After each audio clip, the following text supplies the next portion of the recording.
दोस्तों नमस्कार। आज हम अपनी कक्षा को शुरू करें उससे पहले मैं आपसे चर्चा करना चाहूँगा कि आज हम बाल राम कथा कक्षा 6 के लिए हिंदी की पूरक पाठ्य पुस्तक है उसको शुरू करने जा रहे हैं। जैसा कि नाम से ही विदित है, बाल राम कथा। राम कथा तो एक बड़ा ग्रंथ है, लेकिन हम अपने बच्चों को, जैसे कि आप हैं या और जो छोटे बच्चे हैं, तो वो कैसे राम कथा को समझ सकते हैं, तो उसके लिए ये संशोधित पुस्तक बाल राम कथा है, जिसमें कि 12 अध्याय हैं। और आज हम अपना पहला अध्याय अवधपुरी में राम शुरू करते हैं। यह कथा अवध की है और बहुत पुरानी है। अवध में सरयू नदी के किनारे एक अति सुंदर नगर था, अयोध्या। सही अर्थों में दर्शनीय, देखने लायक, भव्यता जैसे उसका दूसरा नाम हो। अयोध्या में केवल राजमहल भव्य नहीं था, उसकी एक एक इमारत आलीशान थी। आम लोगों के घर भव्य थे, सड़कें चौड़ी थीं, सुंदर बाग बगीचे, पानी से लबालब भरे सरोवर। तो दोस्तों, और मैं एक बात आपको ये भी बताना चाहूँगा कि हम अवधपुरी में राम से हमारा आशय है, जैसे किसी का भी एक घर होता है। जैसे आपसे यदि हम पूछें कि आप कहाँ रहते हो, तो कोई कहेगा जी हम यहाँ रहते हैं, ये रहते हैं, एक गांव। तो उस तरह से जहाँ राम पैदा हुए, जहाँ राम का बचपन बीता, तो वो कहाँ पैदा हुए थे? अयोध्या में। और जिसे अवध भी कहा जाता था। तो इसलिए जो हम आज ये पढ़ रहे हैं अपनी पाठ्य पुस्तक, तो जो उसका पहला अध्याय अवधपुरी में राम। भाई, कोई भी कथा किसी स्थान विशेष की या व्यक्ति विशेष की होती है। तो व्यक्ति विशेष के आधार पर देखा जाए तो राम, और स्थान तो अवध। तो हमारी कथा शुरू होती है अवध से। तभी तो ये बात शुरू करते हैं कि यह कथा अवध की है और बहुत पुरानी। अवध में सरयू नदी के किनारे एक अति सुंदर नगर था, अयोध्या। सही अर्थों में दर्शनीय, देखने लायक, भव्यता जैसे उसका दूसरा नाम हो। अयोध्या में केवल राजमहल भव्य नहीं था, उसकी एक एक इमारत आलीशान थी। अब देखिए नगर वर्णन किस तरीके से हो रहा है कि कोई भी नगर कैसे बसे होते थे। जैसे प्राचीन नगर हम देख रहे हैं ना, जो राजा महाराजाओं वाले थे, तो किस तरह से, आज की जितनी तो मॉडर्न टेक्नोलॉजी हम नहीं कह सकते, लेकिन उस समय जो भी था वो कैसा था। अयोध्या सही अर्थों में दर्शनीय, देखने लायक, भव्यता जैसे उसका दूसरा नाम हो। भव्यता मतलब होता है सौंदर्य, मतलब उसका दूसरा नाम जैसे सौंदर्य हो, इतनी वो सुंदर थी देखने में। अयोध्या में केवल राजमहल भव्य नहीं था, ये नहीं कि राजा का सिर्फ महल भव्य हो या बहुत सुंदर हो, उसकी एक एक इमारत आलीशान थी। इमारत से आशय वहाँ जो भी स्ट्रक्चराइज, या ये कह दीजिए अगर कोई घर है तो छोटी सी इमारत है ना, तो घर या और भी जो भी चीज़ें थी जहाँ जहाँ लोग रहते थे, सब इमारतें आलीशान थी। आम लोगों के घर भव्य थे। राजमहल कुछ ऐसी इमारतें होती हैं जो सभी के लिए कॉमन होती हैं, एक्सेस के लिए, या हिंदी में हम बात करना चाहें कि जहाँ सभी का आना जाना रहता है। तो आम लोगों के घर भी भव्य थे। सड़कें चौड़ी थी। अब चौड़ी सड़कें होंगी तो क्या होगा, ये तो शहर के लोग बखूबी जान सकते हैं ना। ट्रैफिक जैसी समस्या, भले उस समय इतना जो कह सकते हैं कि गाड़ियों का आविष्कार नहीं था, लेकिन जो भी था, सड़कें चौड़ी थी, सुंदर बाग बगीचे, पानी से लबालब भरे सरोवर, खेतों में लहराती हरियाली, हवा में हिलती फसलें सरयू की लहरों के साथ खेलती थी। अब ये जो अयोध्या था ये सरयू के साथ खेलती लहरें, तो सरयू नदी है जो कि अयोध्या नगर में से बहती थी। उसके पास जो नदी थी, कौन सी नदी थी? सरयू। अयोध्या हर तरह से संपन्न नगरी थी, मतलब अयोध्या में किसी प्रकार की कोई कमी नहीं थी। संपन्नता कोने अंतरे तक बिखरी थी। मतलब कहते हैं ना कोने कोने, जब जैसे कोई सफाई करवाता तो कहता वो कोना छूट गया, ये रह गया। तो जो संपन्नता थी ना, मतलब सुख समृद्धि, वो हर कोने कोने तक फैली हुई थी, मतलब हर तबके तक, चाहे वो अमीर गरीब सब लोग ही संपन्न थे, गरीबता तो थी ही नहीं, तक बिखरी हुई। सभी सुखी, सभी समृद्ध। समृद्ध मतलब जब आपके पास आपका जीवन यापन करने के लिए सभी चीजें हों। दुख और विपन्नता, दुख तो हम सभी जानते हैं, विपन्नता कहते हैं गरीबी को अयोध्या का पता नहीं मालूम था। मतलब कि कोई ऐसा था ही नहीं जो दुखी और विपन्न या गरीब हो, या उन्हें नगर की सीमा में प्रवेश की अनुमति नहीं थी। ना कोई ऐसा था कि नगर में कुछ ही लोग जा सकते हैं या कुछ नहीं जा सकते, ऐसे कोई भी प्रतिबंध नहीं थे। पूरा नगर विलक्षण था, अद्भुत और मनोरम। कैसा था पूरा नगर? विलक्षण, अद्भुत और मनोरम। जिससे मनोरम होता है कि आपका मन रम जाए वहाँ पे, जैसा कि शब्द से हो ना मनोरम, जहाँ पे मन रमे आपका। बस कहते हैं ना थोड़ी देर और बैठते हैं, थोड़ी देर किसी को और देख लें। जैसे आप कोई किसी को आपको किसी की सूरत मनोरम लग सकती है, कोई चीज़ ऐसी लग सकती है। मानिए आप ताजमहल देखने गए और आपका मन कर रहा है नहीं मैं 5 मिनट 10 मिनट 15 मिनट ऐसे कि मैं कितना ही इसको देख लूँ, उसे ऐसा होना ही था। वह कौशल राज्य की राजधानी था। जो अयोध्या या अवध था वो किसकी राजधानी था? कौशल राज्य की राजधानी था। राजा दशरथ वहीं रहते थे। उनके राज में दुख का भला क्या काम? राजा दशरथ कुशल योद्धा और न्यायप्रिय शासक थे। कुशल योद्धा और न्यायप्रिय शासक, कि भाई योद्धा, युद्ध में तो कुशल थे ही, उसके साथ साथ शासकता में भी न्यायप्रिय, मतलब अन्याय नहीं होता था उनके नगर में। महाराज अज के पुत्र थे। अब राम के पिता यदि दशरथ हैं तो दशरथ के भी तो कोई पिता होंगे, तो दशरथ के पिता का नाम था अज।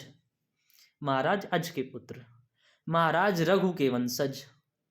अज से भी जो पहले परंपरा थी उनके परिवार में, वो महाराज रघु अज के भी पूर्वज हैं।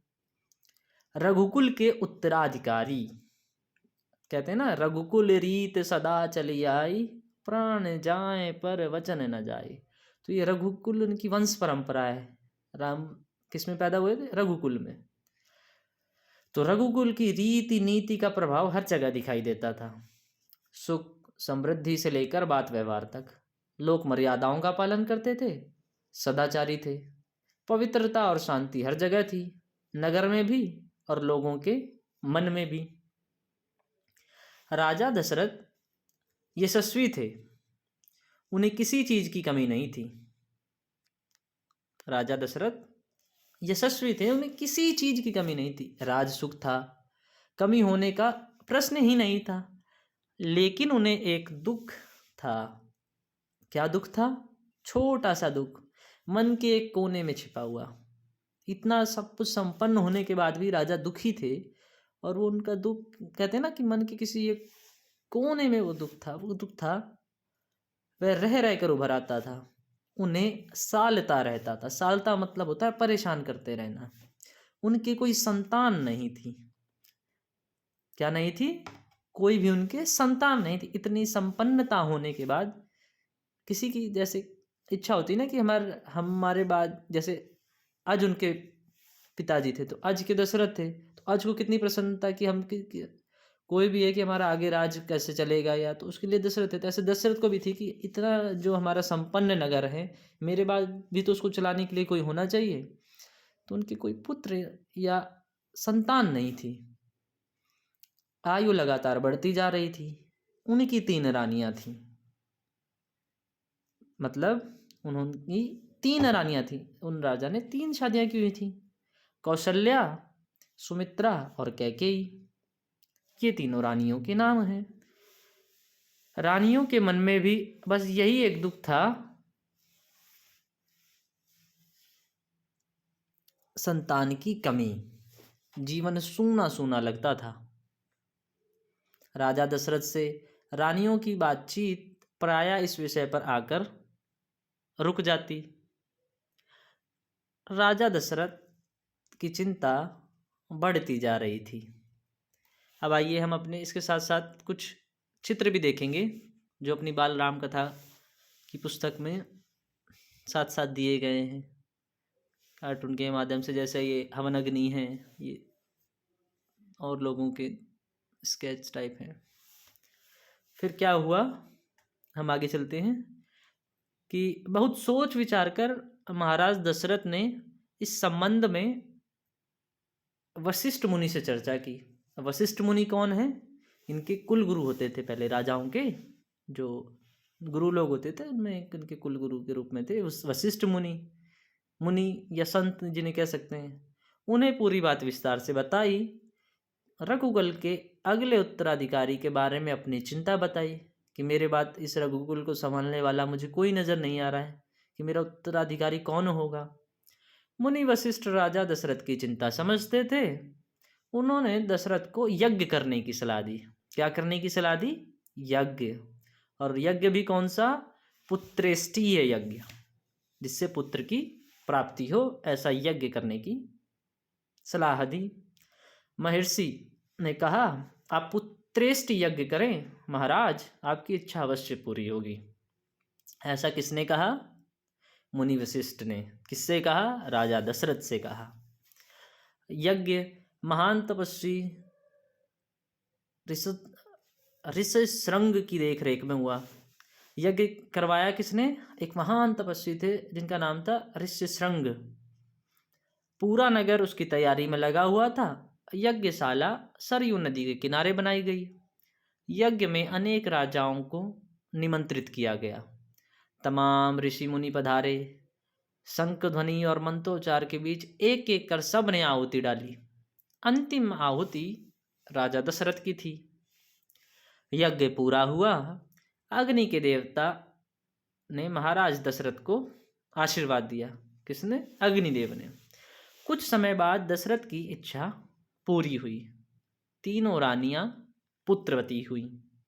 महारानी कौशल्या ने राम को जन्म दिया। तो बच्चों अब हम यहाँ देखेंगे हमारे, देखो अपने हम धीरे धीरे ना यहाँ हम अपने प्रश्नों को भी तैयार करते चलेंगे। जैसे कि राम की माता का नाम तो हो जाएगा कौशल्या। चैत्र माह की नवमी के दिन राम का जन्म कब हुआ? कोई आपसे पूछे तो आप कहेंगे चैत्र माह की नवमी के दिन। रानी सुमित्रा जो उनके दूसरे नंबर की रानी थी, के 2 पुत्र हुए। कौन कौन से? लक्ष्मण और शत्रुघ्न। ये 2 पुत्र किसके हुए? सुमित्रा के। कोई आपसे पूछ ले कि सुमित्रा के पुत्रों का नाम बताएं तो आप बता सकते हैं कि लक्ष्मण और शत्रुघ्न। रानी कैकेयी के पुत्र का नाम भरत रखा गया। जो तीसरी रानी थी रानी कैकेयी, उनके भी जो पुत्र का क्या नाम था? भरत। राजमहल में खुशी छा गई। नगर में बधाइयाँ बजने लगी, मंगल गीत गाए गए। आप ये अपने परिवार में भी देखते हैं, जब कोई नया मेहमान आता है, मेहमान से मेरा कोई बच्चा जब जन्म लेता है तो घर में कितनी प्रसन्नता होती है। और एक ऐसे राजा जिसके पास किसी चीज़ का अभाव या किसी चीज़ की कमी नहीं थी सिवाय पुत्र के या संतान के, और यदि उसके संतान होगी तो क्या वो फूला समाएगा? नहीं समाएगा। तो वो कितना खुश होगा हम इसकी बस कल्पना भर कर सकते हैं। हर ओर खुशी, उत्सव जैसा दृश्य। राजा दशरथ प्रसन्न थे, उनकी मनोकामना पूरी हुई। प्रजा प्रसन्न थी कि दशरथ की चिंता दूर हुई। नगर में बड़ा समारोह आयोजित किया गया, धूमधाम से। कैसे? धूमधाम से। आयोजन में दूर दूर से लोग आए। राजा दशरथ ने सबको पूरा सम्मान दिया, उन्हें कपड़े, अनाज और धन देकर विदा किया। अब राजा कितना खुश थे आप इनसे देख सकते हैं कि उन्होंने सबका सम्मान किया, उन्हें कपड़े, अनाज और धन देकर विदा किया। चारों राजकुमार धीरे धीरे बड़े हुए। वे बहुत सुंदर थे। सुदर्शन, सुदर्शन होता है जिसको देखते रहने का आपका मन करता रहे, ऐसा। साथ खेलने निकलते तो लोग उन्हें देखते रह जाते। मतलब जो उन्हें देखता तो एक बार को उसका मन नहीं भरता उनको देख देख कर। आंखें उनसे हटती ही नहीं थी। देखिए यही बात आगे किताब अपनी पुस्तक भी कह रही है। चारों भाइयों में आपस में बहुत प्रेम था। चारों भाई भी हम जैसे बच्चों को देखते हैं ना, लड़ते भिड़ते या उस तरह, तो ऐसा कतई नहीं था उनमें। बच्चों में भी जब वो खेलने जाते या कुछ भी करते उसमें भी बहुत प्रेम था। वे अपने बड़े भाई राम की आज्ञा मानते थे। अब देखिए कितने आज्ञाकारी भाई थे कि बड़े छोटे का मान अदब किस तरह से किया जाता है। तो राम बड़े थे चूंकि, तो वो सभी अपने बड़े भाई राम की आज्ञा मानते थे। खेल कूद में लक्ष्मण प्रायः राम के साथ रहते। खेल कूद में लक्ष्मण किसके साथ रहते? राम के। भरत और शत्रुघ्न एक अलग जोड़ी थी। जैसे हम दो दो की टोली बना दें तो राम लक्ष्मण भरत शत्रुघ्न। और बड़े होने पर राजकुमारों को शिक्षा दीक्षा के लिए भेजा गया। जैसे बच्चा बड़ा बड़ा होता है थोड़ा सा, जैसे आप ही थे जब छोटे थे तो आपको सब दुलार लाड प्यार करते थे। उसके बाद जब आप बड़े होते हैं तो आपको स्कूल में डाल दिया जाता है। तो उस समय तो इस तरह के स्कूल थे नहीं, लेकिन शिक्षा तो तब भी थी। तब जो शिक्षा होती थी वो कहाँ दी जाती थी? नगरों, मतलब जो संत महात्मा थे या उनके जो कुटिया होती थी, या उनके जो हम ये कहें कि जंगलों में जब वो वास करते थे तो वहाँ उन्होंने जो एक स्कूल की तरह से अपनी संस्था चल बना रखी होती थी, जिसमें राजकुमार लोग शिक्षा दीक्षा के लिए जाते थे। और फिर क्या हुआ, उन्होंने राजकुमारों को शिक्षा दीक्षा के लिए भेजा गया। उन्होंने कुशल और अपनी विद्या में दक्ष गुरुजनों से ज्ञान अर्पित किया। दक्ष मतलब क्या होता है? दक्ष ये होता है कि जो पारंगत हो। अब भाई गुरुजन है तो दक्ष होना ही चाहिए कि उससे सब कुछ आता हो, तभी तो उससे ज्ञान लिया जा सकता है। जब गुरु को ही कुछ नहीं आएगा तो वो क्या सिखाएगा? तो उनको ज्ञान लेने के लिए ऐसे व्यक्ति के पास भेजा गया जो उसमें निपुण थे, दक्ष थे। तो उन्होंने किस किस चीज़ों का अध्ययन किया? शास्त्रों का अध्ययन किया, शस्त्र विद्या सीखी। शास्त्र जो उस समय थे, शस्त्र ये जो अस्त्र और शस्त्र होते हैं, धनुष बाण और ये सब, शास्त्र विद्या सीखी। चारों राजकुमार कुशाग्र बुद्धि थे। कुशाग्र बुद्धि होता है जिसका जैसे अंग्रेजी में उसके लिए शब्द है शार्प माइंड, कि कोई भी बात जैसे कोई बच्चे को एक बार में समझ में आ जाती है ना, कई लोगों को बार बार समझाना पड़ता है, तो वो कुशाग्र बुद्धि थे। एक बार कोई भी बात सुनते या समझते और उनको तुरंत वो चीज़ें समझ में आ जाती थी। इसका कारण क्या हुआ या इसका क्या परिणाम निकला? जल्द ही सब विधाओं में पारंगत हो गए। राम इसमें सर्वोपरि थे, और इन सब में भी राम जो थे वो और भी सबसे ज़्यादा श्रेष्ठ थे। तो राम सर्वोपरि थे। उनमें कई अन्य गुण भी थे, इसके साथ साथ और भी गुण उनके अंदर थे। विवेक, शालीनता और न्यायप्रियता। विवेक क्या होता है? विवेक होता है आपकी समझ, क्या सही है क्या गलत है, आपको किससे कैसे बात करनी है, किसका कितना सम्मान। तो ये विवेक होती है। कहते हैं ना ये बच्चा बहुत विवेकवान है या विवेकशील है, बहुत सोच समझ के बोलता है। तो ऐसा राम का स्वभाव था। शालीनता थी, एक जिसे कहते हैं सादा जीवन उच्च विचार, एकदम शालीन रहना, कभी क्रोध ना आना या उस तरीके से एकदम चुप। और न्यायप्रियता, कि न्याय के पक्ष वाले थे। उन अगर न्याय किसे कहते हैं कि ये नहीं है कि आप किसी को बेवजह सताना या कुछ भी, मतलब न्यायप्रिय, ये था उनका एक गुण था कि वो कहीं गलत होते देखते थे तो भी उसका जैसे विरोध करना चाहिए ना हमें, तो न्याय प्रियता थी उनके अंदर। राजा दशरथ को राम सबसे अधिक प्रिय थे। अब जो राजा दशरथ थे, जो इन चारों के पिता थे पुत्रों के, तो उनको भी राम सबसे अधिक प्रिय थे, ज्येष्ठ पुत्र होने के कारण। किस कारण? क्योंकि राम ज्येष्ठ पुत्र थे, ज्येष्ठ अर्थात बड़ा। और जैसा कि आपको पता हो कि जो राजा बनाया जाता था उसको वो भी ज्येष्ठ पुत्र को ही बनाया जाता था, जो बड़ा होता था। और इन मानवीय गुणों के कारण भी, जो ये मानवीय गुण उनके अंदर थे, उसके कारण भी राजा दशरथ को राम अत्यधिक प्रिय थे। राजकुमार कुछ और बड़े हुए, शिक्षा दीक्षा के साथ वो कुछ और बड़े हुए। कितने बड़े? विवाह योग्य। जब आप लोगों की शादी कब होती है? जब आप लोग अपनी पढ़ाई पूरी कर लेते हैं। तो यहाँ भी कुछ ऐसा ही हो रहा है। उनकी जब उन्होंने देखा कि उन्होंने सब कुछ पढ़ाई लिखाई कर ली है, तो अब विवाह की बारी, विवाह योग्य। नगर में इसकी चर्चा होने लगी। नगर में इसकी चर्चा बोले तो जहाँ के वो नगर के निवासी, किस नगर के, अयोध्या के या अवध के। तो अब इस बात की चर्चा होने लगी कि अब तो राजकुमारों की शादी होगी। महाराज दशरथ भी ऐसा ही चाहते थे, अपनी संतानों के लिए सुयोग्य वधुएं, कि उनकी जो पत्नियां हों वो सुयोग्य हों। तो परिजनों में चर्चा पहले से ही हो रही थी, बाद में पुरोहितों को भी इसमें शामिल कर लिया गया। परिजन होते हैं माँ बाप, और पुरोहित होते हैं जो आपके ये सभी संस्कार वगैरह कराते हैं। जब शादी वगैरह होती है तो हम पुरोहितों को नहीं बुलाते हैं, पंडित पुरोहित, तो पुरोहितों को भी इसमें शामिल कर लिया गया। अयोध्या का राजमहल, एक दिन ऐसे ही चर्चा चल रही थी। गहन मंत्रणा, गहन मंत्रणा मतलब जब आप कोई बात उसी बात पे निर्धारित हो, भाई कहते हैं ना इस समय मुद्दा गरमाया हुआ है, तो उस समय का मुद्दा यही था, शादी इनकी होनी चाहिए। तो गहन मंत्रणा चल रही थी इस पे। तभी एक द्वारपाल घबराया हुआ अंदर आया। कौन घबराया हुआ अंदर आया? द्वारपाल। द्वारपाल कौन होता है बच्चों? जो जैसे राजमहल होता है ना, तो उसके द्वार पे जो सैनिक खड़े रहते हैं उसको द्वारपाल कहते हैं। और वो कैसा आया? घबराया हुआ। उसने सूचना दी कि महर्षि विश्वामित्र पधारे हैं। कौन पधारे हैं? महर्षि विश्वामित्र, एक ऋषि थे विश्वामित्र, वो पधारे हैं। महाराज दशरथ तत्काल अपना आसन छोड़कर खड़े हो गए।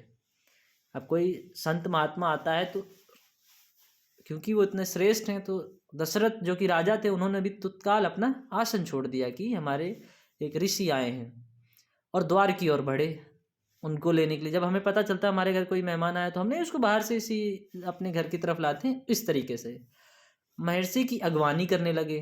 जब अब जो ये संत महात्मा होते थे जब ये प्रवेश करते थे तो इसके भी संस्कार होते थे, उनका हाथ पैर धुला के आरती उतारना और इस तरीके से वो सब चीज़। उन्हें लेकर दरबार में आए। विश्वामित्र को ऊंचा आसन दिया गया। विश्वामित्र कभी स्वयं भी राजा थे। जो विश्वामित्र को कहाँ बिठाया गया? सबसे ऊंचे आसन पे, क्योंकि वो राजा से ही बड़े थे। और विश्वामित्र के बारे में कहा जाता है कि वे कभी स्वयं भी राजा थे। पहले राजा थे, बाद में वो महर्षि हुए। बहुत बड़े और बलशाली। बाद में अपना राजपाट छोड़ दिया। किसके लिए? और संन्यास ग्रहण कर लिया। उनको बाद में राजपाट से विरक्ति हो गई कि नहीं, अब मुझे ईश्वर भक्ति में लगना चाहिए, और उन्होंने अपना सारा समय इसमें अर्पित कर संन्यास ले लिया। संन्यास लेके क्या किया? जंगल चले गए। वहीं उन्होंने अपना आश्रम बनाया। उसे उन्होंने सिद्धा आश्रम नाम दिया। तो उनके आश्रम का नाम क्या था? सिद्धा आश्रम। महर्षि के स्वागत सत्कार के बाद दशरथ ने कहा, महर्षि आज्ञा दे, मैं आपकी क्या सेवा कर सकता हूँ? भाई स्वागत सत्कार हुआ। फिर दशरथ ने कहा कि बताएं महाराज, मैं आपकी क्या सेवा कर सकता हूँ? आप अपने मन की बात कहिए, आपकी आज्ञा का पूरी तरह से पालन होगा। जब आपके घर में कोई या संत महात्मा या रिश्तेदारी आता है तो हम उससे कारण भी जानना चाहते हैं ना, कि भाई आप आए हैं वो बहुत अच्छी बात है, लेकिन हम आपकी क्या सेवा कर सकते हैं, आप वो बताइए। तो अब महर्षि ने क्या कहा? राजन, मैं जो मांगने जा रहा हूं उसे देना आपके लिए कठिन होगा। देखिए वो अब पहले ही इनको चेता रहे हैं कि मैं जो मांगने जा रहा हूं वो आपके लिए कठिन होगा। तो दशरथ क्या कहते हैं? आप आज्ञा दीजिए महर्षि, मैं उसे पूरा करने के लिए तत्पर हूँ। कि आप आज्ञा दें, मैं उसे ज़रूर पूरा करूँगा, बिल्कुल नहीं हिचकूंगा। ये बात कौन कह रहा है? राजा दशरथ। हमने पीछे चर्चा की कि रघुकुल रीत सदा चली आई, प्राण जाए पर वचन न जाए। अब यहाँ दशरथ ने वचन दे दिया, और रघुकुल की क्या रीत है कि अगर आपने वचन दे दिया तो फिर उसके लिए चाहे प्राण की अपनी बलि देनी पड़े, लेकिन वचन पूरा होके रहेगा। तो वो कहते हैं कि मैं सिद्धि के लिए एक यज्ञ कर रहा हूँ। किसके लिए? सिद्धि प्राप्ति के लिए। अनुष्ठान तो लगभग पूरा हो गया है, लेकिन 2 राक्षस उसमें बाधा डाल रहे हैं। जो मैं सिद्धि के लिए यज्ञ कर रहा हूँ वो अनुष्ठान लगभग पूरा हो गया है, लेकिन 2 राक्षसों ने हमें परेशान किया हुआ है। मैं जानता हूं कि उन राक्षसों को केवल एक ही व्यक्ति मार सकता है। वो कहते हैं कि उन राक्षस को एक ही व्यक्ति मार सकता है। वह कौन है? वह राम है। आप अपने ज्येष्ठ पुत्र को मुझे दे दें ताकि यज्ञ पूरा हो, विश्वामित्र ने कहा। अब वो जो वहाँ कुछ मांगने ही आए थे, तो अब उन्होंने जो मांगने आए थे उसकी फरमाइश राजा दशरथ के सामने कर दी। तो जो राजा अभी सब कुछ देने के लिए तैयार थे, अब देखिए उनकी स्थिति क्या होती है। दशरथ पर जैसे बिजली गिर पड़ी, वह अचकचा गए।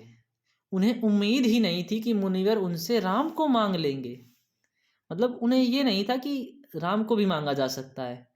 उनके हृदय पे एकदम बिजली जैसी पड़ी, क्योंकि वो उनके सबसे प्रिय थे और उन्हें उम्मीद नहीं थी कि राम को मांगा जा सकता है। उनके ज्येष्ठ पुत्र, उनके सबसे प्रिय दशरथ चिंता में पड़ गए। विश्वामित्र दशरथ की दुविधा समझ रहे थे। उन्होंने कहा, मैं राम को केवल कुछ दिनों के लिए मांग रहा हूँ। जब विश्वामित्र ने दशरथ की ऐसी अवस्था या दशा को देखा, तो वो तो मुनि हैं, वो तो मन की भी बात जान लेते हैं, तो उनकी दुविधा को समझ गए। तब उन्होंने उनको ढांढस बनाने के लिए, शांत बना देने के लिए क्या कहा कि मैं राम को केवल कुछ दिनों के लिए मांग रहा हूँ, यज्ञ 10 दिन में संपन्न हो जाएगा। महाराज दशरथ दुखी हो गए, पुत्र वियोग की आशंका से कांप उठे। क्या हुआ? दुखी हो गए। एक तो उन्हें पहले ही पुत्र की प्राप्ति इतने बुढ़ापे में हुई, अब जब पुत्र हुए भी उस काबिल हो गए, तब उन्हें राक्षस को मारने के लिए दशरथ से विश्वामित्र मांगने आ गए। तो क्योंकि वो तो उनके बच्चे हैं, तो उनके लिए घबरा रहे हैं, वो दुखी हो गए। पुत्र वियोग, उन्हें लगा कि अब मेरे पुत्र से वियोग हो जाएगा, तो कांप उठे उस आशंका से। दरबार में सन्नाटा छा गया। दशरथ की दशा देखकर मंत्री चिंतित थे। जब दशरथ की ऐसी दशा मंत्रियों ने देखी, तो वे भी चिंतित हो गए, पर चुप थे। पर कोई कुछ बोल नहीं रहा था। क्यों? क्योंकि महर्षि ने ये वचन मांगे थे। तब जो महर्षि थे वशिष्ठ, वो शांत थे एकदम, वो भी कुछ नहीं कह रहे थे। वो भी कुछ समय के लिए शांत हो गए ऐसा माहौल देखकर। इतने में दशरथ कांप कर बेहोश हो गए। इतने में क्या हुआ बच्चों? दशरथ कांपने लगे और कांपते कांपते बेहोश ही हो गए। उन्हें अपना होश ही नहीं रह गया। होश आया तो डर ने उन्हें फिर जकड़ लिया। जब थोड़ा होश आया तो उन्हें याद आई बात, और वो फिर से डर गए। मूर्छित होकर दोबारा गिर पड़े। मूर्छित होना मतलब भी बेहोशी होना होता है। तो जब उन्हें दोबारा होश आया, तो उन्हें जब दोबारा याद आया कि मैं बेहोश किस लिए हुआ था, और जैसे ही वो याद आया, वो दोबारा बेहोश होकर गिर पड़े और संज्ञा शून्य पड़े रहे। संज्ञा शून्य पड़े रहना मतलब उनका हिलना डुलना भी बंद हो गया। उनके लिए ऐसा था कि ये क्या मांग लिया, मतलब जिसकी उन्हें उम्मीद भी नहीं थी। तब क्या हुआ बच्चों? महर्षि अब ऋषि मुनि तो क्या होते हैं, क्रोधी भी होते हैं साथ के साथ। अगर उन्हें कोई बात पे क्रोध आ जाए तो श्राप भी दे देते हैं। तो महर्षि विश्वामित्र का क्रोध बढ़ता जा रहा था ये सब देख के, कि मैं तो यहाँ मांगने आया हूँ और ये बेहोश होके जा रहे। दरबार सशंकित था। दरबार को पता ही नहीं था कि कब क्या हो जाए। किसी अनिष्ट की आशंका से, कि कुछ अनिष्ट ना हो जाए हमारे दरबार में जो इतना समृद्ध राज है, कहीं ऋषि वगैरह श्राप ना दे दें। तो वे कुछ समझ नहीं पा रहे थे। महर्षि और महाराज के बीच संवाद में कुछ बोलना भी उचित नहीं था। भाई, अब महर्षि और महाराज की बात हो रही, उसके बीच में जो बोले उसकी भी खैर नहीं। मुनि वशिष्ठ चुपचाप आकर महाराज दशरथ के पास खड़े हो गए। क्या किया उन्होंने? चुपचाप खड़े हो गए आके। थोड़ी देर बाद दशरथ उठे। स्वयं को संभालते हुए उन्होंने महर्षि से विनती की। क्या विनती की? कहा, महामुनि, मेरा राम तो अभी 16 वर्ष का भी नहीं हुआ है। वह राक्षसों को कैसे लड़ेगा? राक्षस मायावी हैं। वह उनका छल कपट कैसे समझेगा? उन्हें कैसे मारेगा? इससे अच्छा तो यही होगा कि आप मेरी सेना ले जाएं। मैं स्वयं आपके साथ चलूं, राक्षसों से युद्ध करूं। मतलब उनका कंठ एकदम भर आया और वो रोती सी आवाज में ये सब कह रहे हैं महामुनि से, कि मेरा राम तो अभी सिर्फ 16 साल का बालक है, अभी वो ढंग से जवान भी नहीं हुआ है, वह राक्षसों से कैसे लड़ेगा? वो राजमहलों में रहने वाला, और राक्षस तो मायावी होते हैं। मेरा पुत्र तो मायावी भी नहीं है, वह उनका छल कपट कैसे समझेगा? उन्हें कैसे मारेगा? इससे अच्छा क्या हो कि आप मेरी सेना ले जाएं। पूरी मैं सेना आपको देने के लिए तैयार हूं, मैं स्वयं आपके साथ चलूंगा राक्षसों से युद्ध करने। महर्षि विश्वामित्र ने कोई प्रतिक्रिया नहीं की। क्रोधित थे पर उसे व्यक्त नहीं कर रहे थे। क्रोध एकदम, जैसे नहीं क्रोध में भी इंसान शांत हो जाता है कि बस अब मत कुछ। उन्हें अपने यज्ञ के नियम याद थे।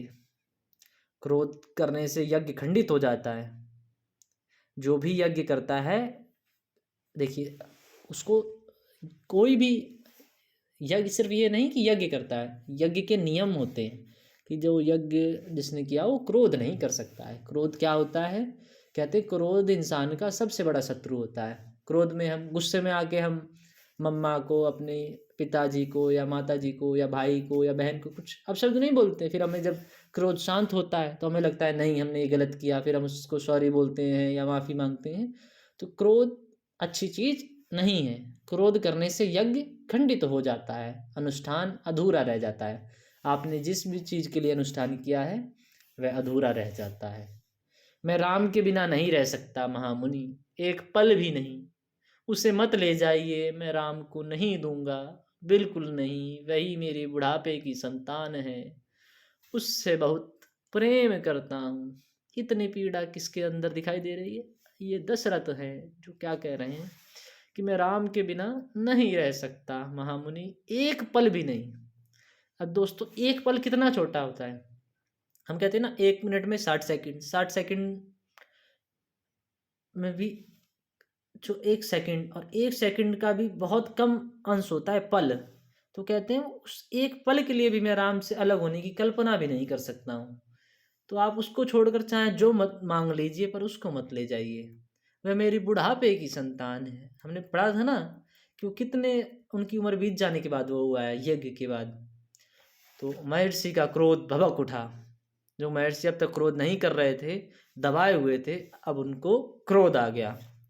दरबार, मंत्रीगण और ऋषि मुनि सकते में आ गए।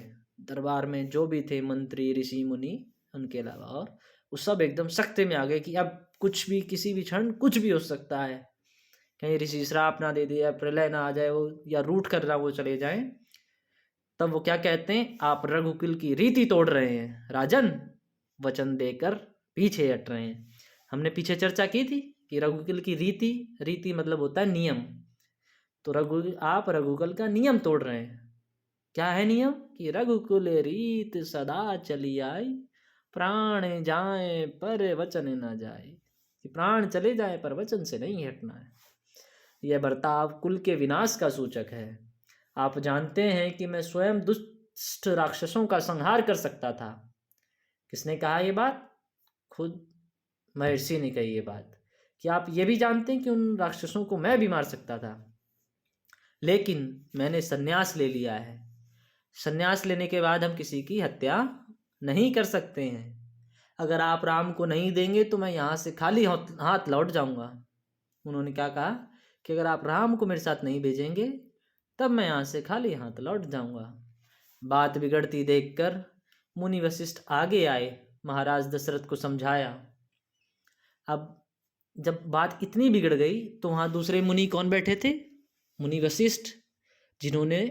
मुनि वशिष्ठ कौन थे? हमने पीछे चर्चा की है। जिन्होंने दशरथ को, जब संतान के लिए वो परेशान थे तो उन्होंने कहा था ना कि आपको पुत्रेष्टि यज्ञ करना चाहिए। ये वही मुनि वशिष्ठ हैं जो उनके राज दरबार में मुनि के तौर पे हमेशा मौजूद रहते थे। जब उन्होंने देखा कि बात बिगड़ रही है तो मुनि वशिष्ठ आगे आए, महाराज दशरथ को समझाया कि राम की शक्ति के बारे में। किसके बारे में समझाया दशरथ को? राम की शक्तियों के बारे में, कि राम को आप साधारण मनुष्य ना समझें, राम बहुत शक्तिशाली हैं। प्रतिज्ञा तोड़ने के संबंध में कि आप रघुकुल की प्रतिज्ञा तोड़ रहे हैं। रघुकुल वाले वचन देकर मुकरते नहीं हैं।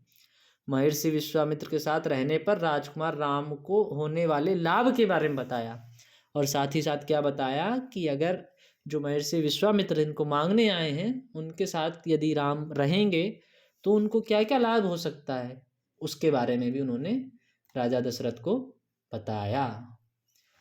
तब क्या हुआ? राजन, वो कहते हैं किससे? दशरथ से, आपको अपना वचन पूरा करना चाहिए। रघुकुल की रीति यही है, प्राण देकर भी आपके पूर्वजों ने वचन निभाया है।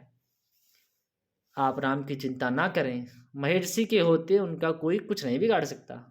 जो महर्षि हैं या महर्षि जो हैं उनके होते हुए उनका कोई कुछ नहीं बिगाड़ सकता। ये सब चीज़ जो मुनि वशिष्ठ हैं वो समझा रहे हैं राजा दशरथ को। और वो क्या कहते हैं कि महाराज दशरथ की चिंता कुछ कम हुई किसके बाद, जब उनको ये समझाया गया। पर मन अब भी खिन्न था। खिन्न मतलब होता है कि मन को समझ में नहीं आ रहा था, दुखी था कि वो क्या करना चाहिए। पुत्र, और दुख भी किस चीज़ का, पुत्र बिछोह का दुख सभी तर्कों पर भारी भारी पड़ रहा था। मतलब जो ये पुत्र से बिछड़ने का जो दुख था, उस सभी तर्क जो उनको दिए मुनि वशिष्ठ ने, उनके तर्कों पे पुत्र का बिछड़ना भारी पड़ रहा था। गुरु वशिष्ठ ने कहा, महाराज महर्षि विश्वामित्र सिद्ध पुरुष हैं, तपस्वी हैं। गुरु वशिष्ठ ने क्या कहा कि जो महाराज विश्वामित्र हैं वो सिद्ध पुरुष हैं, तपस्वी हैं, अनेक गुप्त विद्याओं के जानकार हैं। उन्हें बहुत सी गुप्त विद्याओं की बारे में जानकारी है। वे कुछ सोचकर ही यहाँ आए हैं। राम, वो कहते हैं कि वो कुछ सोचकर ही तो यहाँ आए हैं। राम उनसे अनेक नई विद्याएं सीख सकेंगे। आप इस बात पर क्यों नहीं गौर कर रहे हैं? ये वो राजा दशरथ को समझाते हैं। आप राम को महर्षि विश्वामित्र के साथ जाने दें, राम को उन्हें सौंप दें। मुनि वशिष्ठ ने ये सभी चीज़ें राजा दशरथ को समझाई। दशरथ ने मुनि वशिष्ठ की बात दुखी मन से स्वीकार कर ली। स्वीकार तो की लेकिन दुखी मन के साथ। लेकिन वे राम को अकेले नहीं भेजना चाहते थे। उन्होंने विश्वामित्र से आग्रह किया कि वे राम के साथ उनके छोटे भाई लक्ष्मण को भी ले जाएं। फिर भी देखिए उनका मन राम को देते हुए नहीं माना। उन्होंने कहा कि आप राम को ले तो जा रहे हैं, मैं मना आपको नहीं कर रहा हूँ, लेकिन मेरी आपसे एक विनती है कि आप जो मेरा ये छोटा पुत्र है लक्ष्मण, आप इसको भी राम के साथ ले जाएं। तो फिर क्या हुआ, महर्षि विश्वामित्र ने महाराज दशरथ का यह आग्रह स्वीकार कर लिया। उन्होंने कहा चलो ठीक है, मैं राम को लेने आया था, तुम लक्ष्मण को भेज रहे हो तो मेरा काम तो सिद्ध हो रहा है, चलो तुम्हारी भी बात मान लेते हैं। तो अब उन्होंने उनको भी साथ ले लिया। राम और लक्ष्मण को तत्काल दरबार में बुलाया गया। अब राम लक्ष्मण चूंकि वहाँ थे नहीं दरबार में, उनके पीछे से ये बात हो रही थी, तो जब उनको मांगा गया तो उनको तुरंत राज दरबार में बुलाया गया। महाराज दशरथ ने उन्हें अपने निर्णय की सूचना दी कि मैंने ऐसा ऐसा निर्णय लिया है। दोनों भाइयों ने उसे सहर्ष स्वीकार कर लिया, सिर झुकाकर आदर सहित।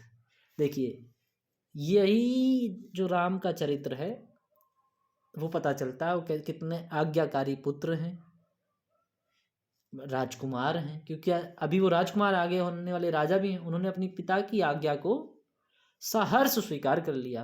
और कैसे, सिर झुकाकर आदर सहित। ये नहीं जैसे आपके घर वाले आपसे कहें कि आप वहाँ चले जाओ तो आप कह रहे मैं क्यों जाऊँ, आपने वचन दिया है ना, आप जाइए, ऐसा कुछ नहीं। इसकी सूचना माता कौशल्या को दी गई। अब राम जा रहे हैं तो राम की जो माता है कौन है, कौशल्या, उनको भी इस बारे में सूचना दी गई। बताया गया कि राम और लक्ष्मण वन जा रहे हैं महर्षि विश्वामित्र के साथ। नितांत गंभीर माहौल में स्वस्ति वचन हुआ। एकदम माहौल कैसा हो गया, गंभीर। शंख ध्वनि हुई, नगाड़े बजे। महाराज दशरथ ने भावुक होकर दोनों पुत्रों का मस्तक चूमकर उन्हें महर्षि को सौंप दिया। जब वो चलने लगे तो क्या हुआ, शंख ध्वनि बजई, नगाड़े बजे। महाराज दशरथ ने भावुक होकर, वो पहले ही इतना दुखी थे, क्या किया, दोनों पुत्रों को मस्तक पर चूमा और ऋषि के साथ भेज दिया। दोनों राजकुमार बिना विलंब किए महर्षि के साथ चल पड़े। दोनों ने क्या किया, बिल्कुल भी समय नहीं गवाया और ऋषि के साथ चल पड़े बीहड़ और भयानक जंगल की ओर। बीहड़ मतलब होता है डरावना या घना जंगल, और भयानक जंगलों की ओर। भयानक जहाँ मतलब सिवाय जंगली जानवर, पेड़ पौधे, वनस्पति सब कुछ नहीं था। विश्वामित्र आगे आगे चल रहे थे, राम उनके पीछे थे, लक्ष्मण राम से 2 कदम पीछे। अब आप ये देखिए यहाँ वो कितना क्रम से चल रहे हैं कि जो बड़ा है वो आगे चल रहा है। बड़ा इसलिए नहीं कि हम उनकी हाइट नाप रहे हैं या उनकी ऊंचाई या लंबाई की बात कर रहे हैं, बड़े पद की बात कर रहे हैं। विश्वामित्र मुनि हैं, राम से बड़े हैं, तो राम उनके पीछे पीछे, हम पीछे पीछे चलना होता है मतलब अनुगमन करना। तो उनके पीछे राम चल रहे हैं और राम किससे बड़े हैं? लक्ष्मण से। तो लक्ष्मण राम से 2 कदम पीछे चल रहे हैं अपने धनुष संभाले हुए। किसके साथ? अपने धनुष को लेके दोनों राजकुमार चल रहे हैं। पीठ पर तुणीर बांधे। तुणीर दोस्तों होता है जिसमें तीर रखे जाते हैं। तीर रखने का जैसे हम बॉक्स टाइप कह सकते हैं, जिसमें वो तीर रखे जाते थे, वो पीछे बांधा हुआ था पीठ पर, जिस पर तीर रखे जाते हैं। तो पीठ पर तुणीर बांधे, कमर में तलवार लटकाए, और कमर में उन्होंने तलवार को लटकाया हुआ था। ये देखिए तुणीर का ये जो चित्र है, ये हमारी इस स्लाइड में भी बना हुआ है किस तरीके से होता है, और इसमें धनुष भी बना हुआ है। तो दोस्तों यह था हमारा आज का पहला अध्याय, जो कि बाल राम कथा से हमने पढ़ा अवध में राम। आपको कहीं भी कुछ ऐसी चीज़ हो जो ऐसे लगे कि नहीं समझ में आ रही है या आप जानना चाहते हो, तो आप हमें कमेंट में मैसेज करके पूछ सकते हैं। बाकी हम कल फिर मिलेंगे अपनी एक नए अध्याय के साथ। तब तक के लिए नमस्कार, शुक्रिया।